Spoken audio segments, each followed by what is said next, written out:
তো আমি এখন মূল মন্দিরে চলে এসেছি এবং এখানে পুরোহিত মশাইকে পেয়েছি। তো নমস্কার, আপনার নামটা? নমস্কার, আমার নাম ইন্দ্রজিৎ ভট্টাচার্য।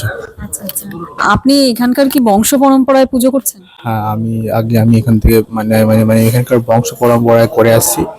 আমার দাদুরা সবাই এখানে পুজো করেছে, তারপর আমার বাবা পূজা করেছে।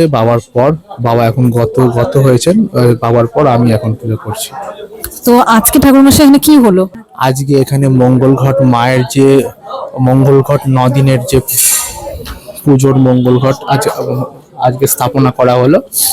এটা মায়ের বাৎসরিক যে পুজো হয় সেই সেই সেই পুজোর মঙ্গল ঘট আজকে স্থাপনা করা হলো। আজকের থেকে 9 দিনের ভক্তদের যে কঠিন যে ব্রত পালন সেটা শুরু হলো।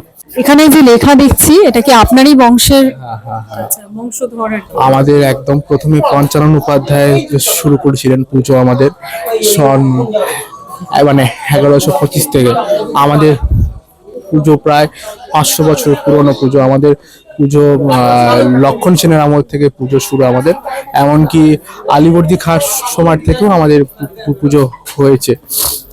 এবং পঞ্চানন উপাধ্যায়ের পর থেকে ক্রমানুভাবিকভাবে আমার যে যারা বংশধর ছিলেন, ভ্রমণচন্দ্র আচার্য, যোগচন্দ্র আচার্য, জ্যোতিষচন্দ্র ভট্টাচার্য মানে আমার দাদু, আর সতীশচন্দ্র ভট্টাচার্য আমার কাকা দাদু, এরা করে তারপর আমার বাবা গৌতম ভট্টাচার্য মানে এখন যিনি স্বর্গত, তিনি মানে করতেন পুজো।